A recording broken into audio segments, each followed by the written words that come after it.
ಭದ್ರಾ ಜಲಾಶಯದ buffer zone ಪ್ರದೇಶದಲ್ಲೇ ಕಾಮಗಾರಿ ಅವೈಜ್ಞಾನಿಕವಾಗಿ ನಡೆದಿದೆ ಅಂತ ಹೇಳಿ ಅದರ ವಿರುದ್ಧ ಸಿಡಿದಿದ್ದಾರೆ ರೈತರು. ನಿಷೇಧಿತ ಪ್ರದೇಶದಲ್ಲಿ ಅವೈಜ್ಞಾನಿಕ ಕಾಮಗಾರಿಗೆ ವಿರೋಧ ವ್ಯಕ್ತವಾಗ್ತಾ ಇದೆ. ಭದ್ರಾ ಜಲಾಶಯದ ಬಫರ್ ಝೋನ್ ಪ್ರದೇಶದಲ್ಲಿ ಕಾಮಗಾರಿ ಅವೈಜ್ಞಾನಿಕವಾಗಿ ನಡೆದಿದೆ ಅಂತ ಹೇಳಿ ಅದರ ವಿರುದ್ಧ ರೈತರು ಇದೀಗ ಸಿಡಿದೆದ್ದಿದ್ದಾರೆ. ನಿಷೇಧಿತ ಪ್ರದೇಶದಲ್ಲಿ ಅವೈಜ್ಞಾನಿಕ ಕಾಮಗಾರಿಗೆ ವಿರೋಧ ವ್ಯಕ್ತವಾಗ್ತಾ ಇದೆ. ಭದ್ರಾ ಜಲಾಶಯಕ್ಕೆ ರೈತರಿಂದ ಮುತ್ತಿಗೆ ಯತ್ನ ಕೂಡ ನಡೆಯಿತು. ಮಾಜಿ ಸಚಿವ ರೇಣುಕಾಚಾರ್ಯ ನೇತೃತ್ವದಲ್ಲಿ ಪ್ರತಿಭಟನೆ ನಡೆಯಿತು. ಭದ್ರಾ ಜಲಾಶಯದ ಬಲದಂಡೆ ಕಾಲುವೆ ಒಡೆದು ಕಾಮಗಾರಿ ಶಿವಮೊಗ್ಗ ಜಿಲ್ಲೆಯ ಭದ್ರಾವತಿ ತಾಲೂಕಿನಲ್ಲಿ ಇರುವಂತಹ ಭದ್ರಾ ಜಲಾಶಯ, ಹರಿಹರ, ದಾವಣಗೆರೆ ಸೇರಿದಂತೆ ನೂರಾರು ರೈತರು, ಆ ಭಾಗದ ಜನರು ಪಾಲ್ಗೊಂಡ್ರು ಪ್ರೊಟೆಸ್ಟ್ನಲ್ಲಿ.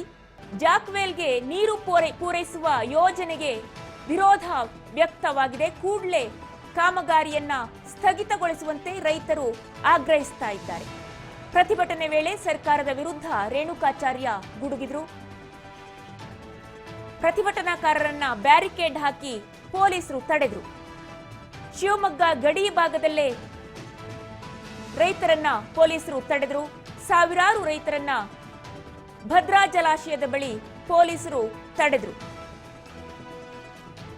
ಭದ್ರಾ ಜಲಾಶಯದ ಬಫರ್ ಝೋನ್ ಪ್ರದೇಶದಲ್ಲಿ ಕಾಮಗಾರಿ ಅವೈಜ್ಞಾನಿಕವಾಗಿ ಇದೆ ಅಂತ ಹೇಳಿ ರೈತರು ಇದೀಗ ಸಿಡಿದೆದ್ದಿದ್ದಾರೆ. ನಿಷೇಧಿತ ಪ್ರದೇಶದಲ್ಲಿ ಅವೈಜ್ಞಾನಿಕ ಕಾಮಗಾರಿ ನಡೀತಾ ಇದೆ ಅಂತ ಹೇಳಿ ರೇಣುಕಾಚಾರ್ಯ ನೇತೃತ್ವದಲ್ಲಿ ಪ್ರತಿಭಟನೆ ನಡೆಯಿತು.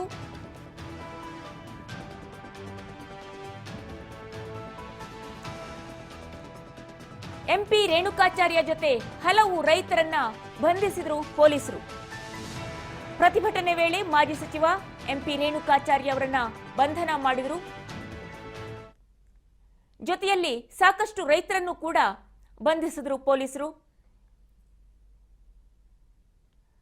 ಪ್ರತಿಭಟನೆ ವೇಳೆ ಸರ್ಕಾರದ ವಿರುದ್ಧ ಗುಡುಗಿದ್ರು ರೇಣುಕಾಚಾರ್ಯ ಅವರು. ಕೆಲಸವನ್ನ ಪೊಲೀಸರು ಮಾಡಿರುವಂತದ್ದು ಬ್ಯಾರಿಕೇಡ್ ಗಳನ್ನ ಹಾಕಿ ನೋಡ್ಬೋದು ನೀವು ದೃಶ್ಯಾವಳಿಗಳಲ್ಲಿ ಸಹ ರೇಣುಕಾಚಾರ್ಯ ಅವರನ್ನ ಈಗಾಗಲೇ ಪೊಲೀಸರು ಬಂಧಿಸಿದ್ದಾರೆ. ಸಾವಿರಾರು ಸಂಖ್ಯೆಯಲ್ಲಿ ರೈತರು ಪ್ರತಿಭಟನೆಗೆ ಆಗಮಿಸಿದ್ರು. ಅವರನ್ನ ಶಿವಮೊಗ್ಗದ ಗಡಿ ಭಾಗದಲ್ಲೇ ತಡೆಯುವಂತ ಪ್ರಯತ್ನವನ್ನ ಆಗಿರುವಂತದ್ದು. ರೈತರ ಆಗ್ರಹ ಏನಂದ್ರೆ ಪ್ರಮುಖವಾಗಿ ಆ ಬಲದಂಡೆಯನ್ನ ಒಡೆದು ಏನು ಕಾಮಗಾರಿಯನ್ನ ಮಾಡ್ತಿದ್ರೆ, ಜಲಜೀವನ್ ಮಿಷನ್ ಅಡಿಯಲ್ಲಿ ಏನು ಜನರಿಗೆ ನೀರು ಕೊಡುವಂತ ಕೆಲಸಕ್ಕೆ ಮುಂದಾಗಿದ್ರೆ ಈ ಅವೈಜ್ಞಾನಿಕ ಕಾಮಗಾರಿಯನ್ನ ನಿಲ್ಲಿಸಬೇಕು ಅನ್ನುವಂಥದ್ದು ರೈತರ ಪ್ರಮುಖ ಆಗ್ರಹವಾಗಿರುವಂತದ್ದು. ಏನಂದ್ರೆ ಜಲಾಶಯದಿಂದ ನೇರವಾಗಿ ಅವರು ಬೇಕಾದ್ರೆ ಜನರಿಗೆ ನೀರನ್ನ ಕೊಡ್ಲಿ, ಆದ್ರೆ ಏನು ಬಲದಂಡೆಯ ಮುಖಾಂತರ ಬಲದಂಡೆಯನ್ನ ಹೊಡೆದು ಈ ರೀತಿಯಲ್ಲಿ ಅವೈಜ್ಞಾನಿಕ ಕಾಮಗಾರಿಯನ್ನ ಮಾಡಿ ನೀರು ಕೊಡುವ ಒಂದು ಯೋಜನೆ ಇದೆ. ಇದು ಸಂಪೂರ್ಣವಾಗಿ ಅವೈಜ್ಞಾನಿಕವಾಗಿದೆ. ಹಾಗಾಗಿ ಕೂಡಲೇ ಈ ಯೋಜನೆಯಿಂದ ಏನು ಕೊನೆಯ ಭಾಗದ ಬಲದಂಡೆಯ ಕೊನೆಯ ಭಾಗದ ರೈತ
ಕಾಂಗ್ರೆಸ್ ಸರ್ಕಾರಕ್ಕೆ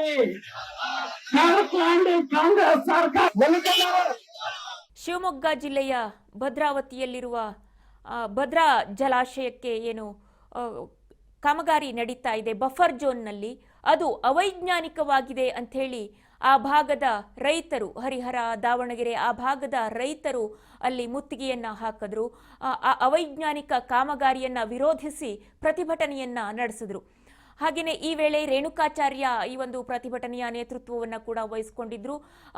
ಅವರು ಸರ್ಕಾರದ ವಿರುದ್ಧ ಘೋಷಣೆಗಳನ್ನ ಕೂಗಿದ್ರು, ಸಾಕಷ್ಟು ಮಾತನಾಡಿದ್ರು, ಸರ್ಕಾರದ ವಿರುದ್ಧವಾಗಿ ಕಿಡಿಕಾರಿದ್ರು. ಹಾಗಾಗಿ ಪೊಲೀಸರು ಈ ಪ್ರತಿಭಟನೆಯನ್ನ ಮತ್ತು ಹೆಚ್ಚು ಬೆಳೆಯಗೊಡಬಾರದು ಅಂತ ಹೇಳಿ ತಡೆದ್ರು, ಅವರನ್ನ ಬಂಧಿಸಿದ್ರು ಕೂಡ. ಆ ಸಂದರ್ಭದಲ್ಲಿ ಭದ್ರಾ ಜಲಾಶಯದ ಬಫರ್ ಝೋನ್ನಲ್ಲಿ ಅವೈಜ್ಞಾನಿಕ ಕಾಮಗಾರಿ ನಡೀತಾ ಇರೋದನ್ನ ವಿರೋಧಿಸಿ ಏನು ರೈತರು ಮತ್ತು ನಾಯಕರು ಪ್ರತಿಭಟನೆಯನ್ನ ನಡೆಸಿದ್ರು, ರೇಣುಕಾಚಾರ್ಯ ಅವರು ಸಮೇತ. ಆ ಒಂದು ಸಂದರ್ಭದಲ್ಲಿ ಬ್ಯಾರಿಕೇಡ್ಗಳನ್ನು ಹಾಕಿ ತಡೆದು ಪೊಲೀಸರು ರೇಣುಕಾಚಾರ್ಯ ಅವರನ್ನ ಹಾಗೆ ಜೊತೆಯಲ್ಲಿ ಪ್ರತಿಭಟನಾ ನಿರತರಾದ ಕೆಲವು ಮುಖಂಡರನ್ನ ಬಂಧಿಸುವಂತಹ ಕೆಲಸವನ್ನ ಮಾಡಿದ್ರು.